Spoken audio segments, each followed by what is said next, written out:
Alright guys, last video of the day, at least for me today. I'm gonna go over the Moscow. Honestly, one of the most fun, solid openings. Um, Basically the Moscow is against D6 Sicil, and what it does is it means you don't have to learn the Najdorf.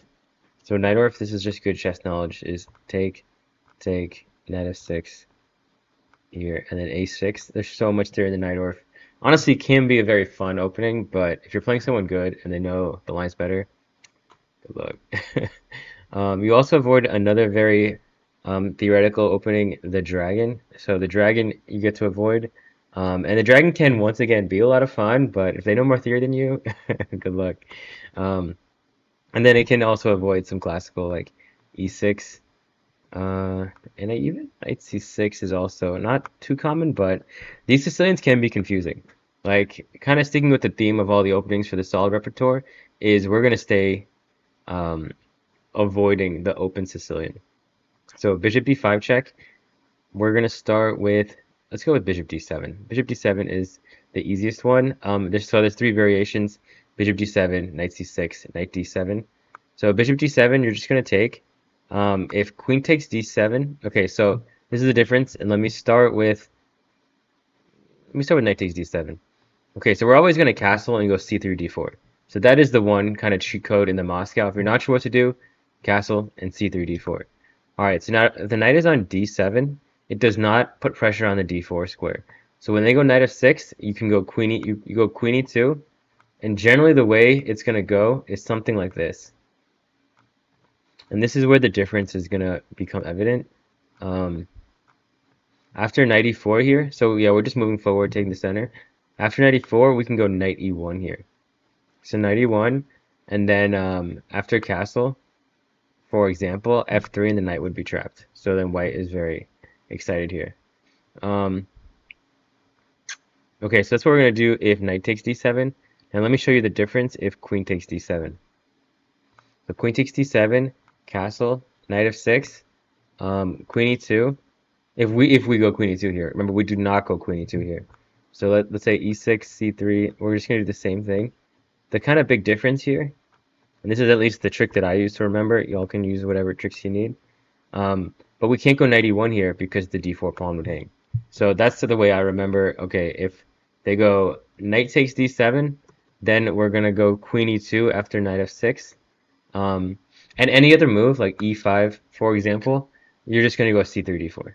Yeah, I mean, you can pretty much do a lot of things, but c3 d4 is the easiest and most direct way. And if knight f6, I think you can actually go queen e2, staying consistent with the earlier idea. Okay, so now let me cover 95 while I'm here. So 95 is, I've gotten a couple times, and the refutation is a pretty cool one. You're gonna go, I think it's a4 first. Okay, I guess you can go knight a3 because there's no pawn on a6 yet, but the maneuver is gonna be something like this. Knight c4, and then a4. Okay, actually, let me keep going because it gets pretty fun. I'm not gonna lie. I'm not gonna lie, I'm pretty. I think they go like g6 or something. I guess you have a couple ideas. I think the other one cool idea is you can go a4, rook a3, and rook h3 or something. But I'm pretty sure that's not against fianchetto. If they go like e6, for example. What is it? Actually, what's in the file? Yeah, this is what I'm talking about. Okay, so actually here, actually I had this game. That's where I got this. This is unnecessary though. I forgot. I played this in a Blitz tournament and I had to analyze it to figure out what to do. This is all good. Oh, bishop g7 is killer. That's the killer move here. Okay, so a4 knight a3 is a very popular idea. So that's going to be bishop d7 pretty much. I would say anything else just c3 d4. Okay, actually there's one more variation that's very important. So d5. So if they go d5 here, it's a pretty cool variation. So take, queen takes, knight c3, queen d8. You're going to go d4, and knight takes d4. Okay, so you just open up the position if they try to open early. Now, going hand in hand with this, if they go knight c6, c3, no. How am I getting to this? So queen takes d7, castle. I think it's knight c6. Can you go knight e4 here? Okay, so actually, yeah, so d4 is good. There's also a cool variation where you can go, I think, b4. Whoa. No, it's nice. Okay, I got it. Sorry. It's knight c6. No. It's bishop d7, queen takes d7, castle, knight c6. I'm tripping out. Okay, so yeah, we don't go c3 here. Yes, okay, so we don't go c3 if in this move order. So sorry, I got confused. So queen takes d7, castle, knight c6. We don't go c3 here because they can go d5. So this is one of the exceptions. So here we actually go rook e1 first because if they go d5, we have this really cool idea. Take, knight c3, knight e4, and then b4. And after pawn takes, you go bishop b2. It's hard for them to develop. They're supposed to castle queenside, and then c4, and it's like a really fun position. There's a lot of ways you can open up black's king, and your king is super big chillin' back at home. Okay, so queen takes d7, castle. If knight f6 here, we would go rook e1, and if knight c6, now we have time for everything. If d5, we have e5. So rook e1, sorry, knight c6, rook e1 here. c3 is a mistake because they can go d5, and then this is actually, I think, the variation where we do knight a3. So yeah, just knight e5, knight e3. That's always common. And yeah, that should be pretty much. Anything else? Okay, we're back in c3, d4, because d5 is now. I think we would just meet it with e5 probably. You could take too, but e5, yeah, e5 was always good structurally, like a accelerated dragon. All right, so that's gonna be all the bishop d7 lines. So now, knight d7. So knight d7.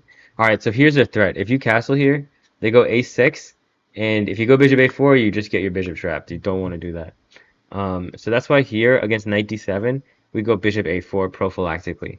Now if they go a6, you would think we go c3, but here we go c4 because I played this position actually in a very important game against Ethan Sheehan, and if you go c3, they go b5, and it's pretty much just a Roy Lopez. It's like almost like exactly what Roy Lopez. And black has an annoying amount of space in the queen side where like it's actually not so easy to play. So here we go c4 if a6. Um, Now this is where the pawn stacks are gonna pop up. So first actually, so a6. Let's look at knight of okay, a6, c4, knight f6. We're gonna castle, and if they take on e4, we're gonna go rook e1, and then d4. So the idea is if they go e6, you have this tactic d5 and then knight e5, and if they take, you just go rook takes and d6, and you're winning. Um, and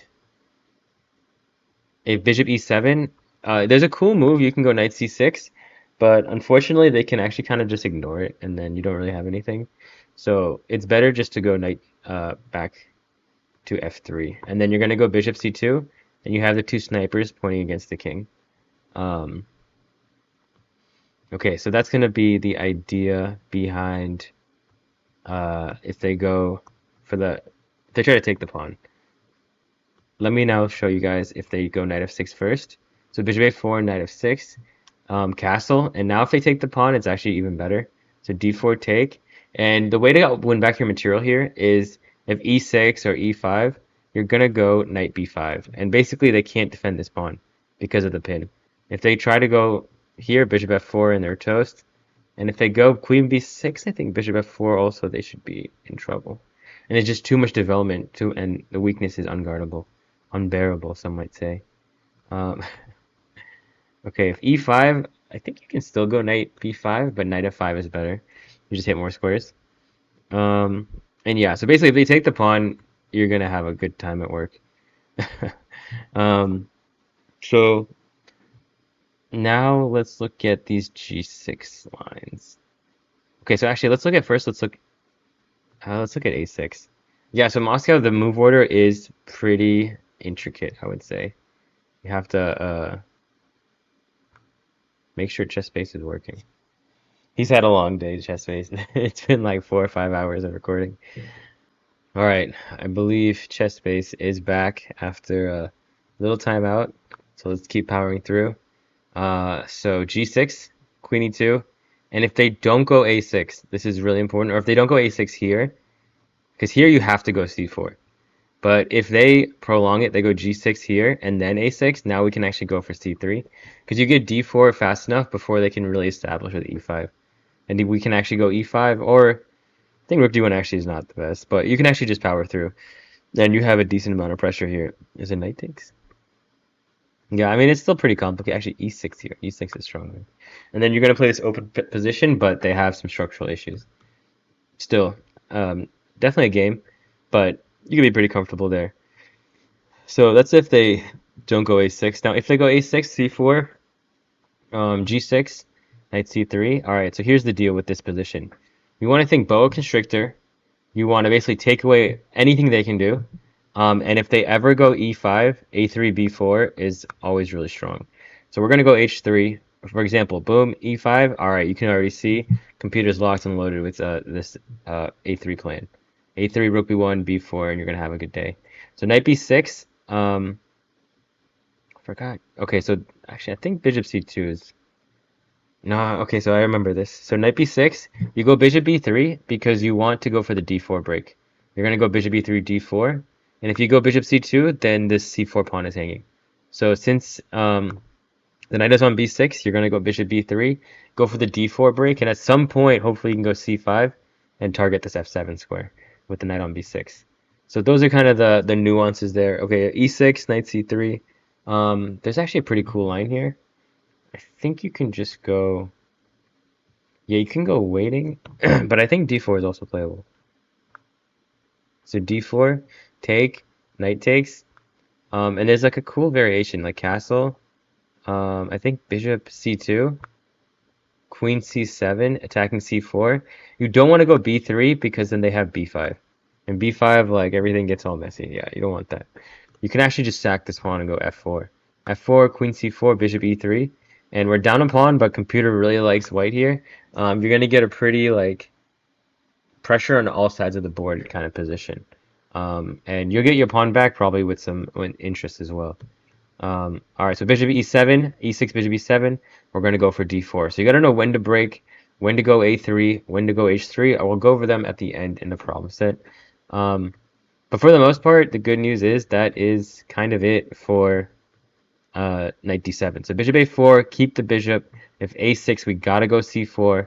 And then we're going to go for d4 break, b4 break. Sometimes you go for f4, but f4 not as kind of common here. And if knight e5, if you ever get some knight, or actually, you don't have to worry about that here. And if they try to take the pawn, remember, just punish them with rook e1 and d4. And you're good to go there. Okay, so now for the last variation. So it's actually not that complicated, but once it comes down to like proving yourself, it gets kind of complicated. So castle, so let's look at bishop d7. So once again, the plan is always going to be the same, c3, d4. Now, if they go knight f6, you're going to actually just go d4. And I would just click through the study to try to see the lines, because they're pretty like move specific.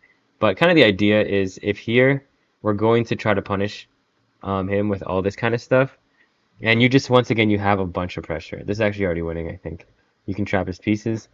And if they go a6 first, bishop a4, and now knight f6, it's a little bit different. You're gonna take, and now you go rook e1. And if knight f6, you're gonna put pressure on basically dark squares. e7, f6, d6, g7. That's gonna be the complex that we attack. If they go like d5, you go knight c3, e6. Okay, no, e6 is garbage. If e6 here, then you go c4, and you have to be pretty accurate. There's a lot. Actually, this position I love. If you can get the c5 pawn push, you get the two bishops. You have a lot of pressure. Very fun position. And if like bishop b4, you can actually just take on d5. Once again, this is very specific, but you're going to go c3, d4, and just keep moving forward. So now let's say, for example, to go b5. So here we're going to... Here d5 is always kind of good. Yeah, he does kind of have space, I would say, if they get b5 in. But I think this is all supposed to be good. Yeah, you're going to attack the queen side a lot. That's another big thing in the Moscow. A lot of times look to attack the queen side. That's especially if they overextend with b5. And here, I'm sure the computer always loves d5. Maybe h3, but you have space, and you kind of have a Roy Lopez, if we're being completely honest. Um, what's the other variation? So knight f6, we just looked at. b5, we just looked at. e6, I mean, just d4. There's a variation I have in my head that I'm trying to find, that I know. It's going to be on the problem set. This is the last one anyway. Uh, yeah, pretty much any other move. Okay, if they go here, they waste a tempo. And then e5 is always the way to punish. um, Bishop g4 is actually a move. c3, d4. And it's kind of counterintuitive going d4, but you have a lot of space, and this is kind of just like an easy way to play this position. But you can see the ideas. It's just like a lot of c3, d4. think I think that's almost it, guys. I think that's gonna be the last of the Moscow. I know I'm gonna see something in the yeah, I think okay, so let's go over the problem set since I think that's everything. Alright, so if knight d7, we're gonna go bishop a4, we gotta keep the bishop. Third is a6, b5. Um, if knight f6, here we're gonna go c we're gonna castle, because if knight e4 there's rook e1. To go a6 we gotta go c4. For knight c6, it's going to be a simple c3 or castle, and then c3 d4. All right, now for the next set. Oh, I think I know. I think I know. I think I know. Oh my God, I missed a big one actually. uh, so queen. So now if queen takes d7, remember we're going to castle, and the rook will go to e1 because the knight will go to c6. So here we're going to go e5, knight e4, and knight d2. Oh, actually, this is the one that actually I need to go over. So bishop d7, take. So we kind of I did kind of go over it, but I didn't go in depth as I should. So we said knight f6, rook e1. All right, so let's do this. Keep going. Okay, so first things first. If they go bishop e7, d5 takes space. This is always going to be good for white. Now if take d5, e5, knight e4. So here we can't go knight e1. So the first move you have to make is a3. So what they're trying to do is trade off all the pieces and play against the d4 pawn and play on the c file. What we're going to do is keep pieces and try to attack the king side. So a3, knight d2, and here we need to get the rook off the c file because that's where he's going to challenge. So you go rook c1, rook c3, and so there just rook takes c8 and you win a piece. So let's just say, for example, rook c7. We go rook d3, and now the way to attack is knight g5 and h4. Actually, maybe h4 first is even better. But you can go knight g5, h6, and knight h3, or apparently like h4 straight away is already pretty gnarly. Yeah, and I think knight h2. You gotta you gotta be brave if you're gonna do it, because I remember I actually had this this position. Okay, so now another one that I want to go over is okay, so that's going to be the answer to this. Okay, so now if they go d5 here, remember we go take, knight c3, knight e4, and then b4, and you get to have a really fun time there. Okay, so next one. So if knight takes d7, we're going to castle and go queen e2, no pressure on d4. If knight e5, take, either a4, knight a3, which I like a little bit better, but you can even just go knight a3, knight c4 straight away. If here, the knight on d7, knight e1, and you can trap the knight. If here we're gonna go c3 d4. I mean, what else? It's always c3 d4. And okay, so now they've got a6 in. They have not gone e5, so we do not go a3 b4. We're probably just gonna go h3. If knight b6, bishop b3, and switch to the d4 pawn break. So here you can see e5 is in. So now we want to take, and we can have a really good time. Now here, knight e4, so c4, we're going to undermine the center. No brainer there. All right, e5 is in here, so we're going to go b4. Or so here we're going to go bishop c2, b4, because we want to go b4, and the d4 break is definitely not going to happen. All right, so this one I also wanted to look at. So I think this is with here, bishop e7, rook c1, oh sorry, I'm tripping. A3, bishop e7, take, and then f6. So f6 is a move that I wanted to look at because I've been getting this actually kind of recently. I think the easiest way to play here is you can just trade off stuff. So take, rook takes, and basically they're gonna just have this really bad pawn on e6. My mouse is getting stuck. So knight e5, knight takes, rook takes, bishop d6, and rook e2. And I think you're gonna go g3, and you're just gonna hammer this pawn. It's a very clear weakness. As long as there's no, if they have one more piece, they can get an attack over here. But if you can get rid, basically if you can get them down to just these four, generally you can defend pretty efficiently, I would say. And they also have this weakness, and if you trade queens, like the endgame is kind of torture. And even if they get e5 in a perfect world, play against that QP, and worst case, it's probably a draw, if we're being 100%. Okay, so that's how you deal with f6. Yeah, everything else is kind of sketchy. I would just keep it simple. Okay, so f6 is good. All right, so here, how do you get to the attack? You're going to go knight g5 or just h4 straight away. And the last but not least, all of these positions, take the pawn, rook e1, d4. If here, knight b5, and get your pawn back. Knight g6, I think also knight b5. Same deal, rook e1. Okay, so this one we're going to go d5, e5, and this is where we do the p-sack. Okay, so here, he's got a6 in. If he goes bishop e7, we're going to go d3, I mean, we're going to go a3, b4 no matter what. Probably throw an h3 at some point. So here, we're going to go queen e2, c3, d4. He hasn't gotten a6, so we have time to go c3, d4. Let's see, so here we're going to go take. Okay, so this one. This position I actually get a decent amount of time too. So this is going to be g6 after c3, d4. Okay, so you can kind of tell, since the bishop's on a4, it's already here. So knight f6, so g6, queen e2, c3, d4, and I get this position a lot. That's why I would definitely want to go over this one. So rook d1, c4, and here are the ideas. You're going to go knight c3, bishop g5. At some point, take on f6, go knight d5. And the big capture that you need to know is always go c takes d5. Every game I've played, I've been like +2, +3. I go e takes d5, and sometimes I win, sometimes I lose. But the structure is not like, it doesn't mesh very well. C takes is like pretty much always good. Every once in a while, e takes is good, but C takes is like pretty much always good, like C takes d5. Okay, so that's going to be this guy.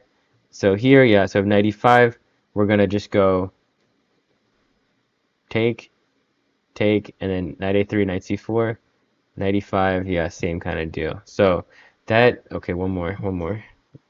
Okay, how do you continue the attack here? Yeah, so you go h4 and h5, whichever one. So yeah, that's the Moscow in under, actually, basically under 30 minutes. But remember, no Najdorf, no Dragon, no a bunch of different random Sicilians. And basically you can very much control the pace in the Moscow. And if you know the little nuances, like you can actually, like when I win in the Moscow is generally by like some very nice, like you are completely winning. It's not some boring end game. So the games are very fun, and my students have all done very well with the Moscow. So hope you guys enjoyed this video. Definitely like and subscribe, and I will see you guys later. Peace.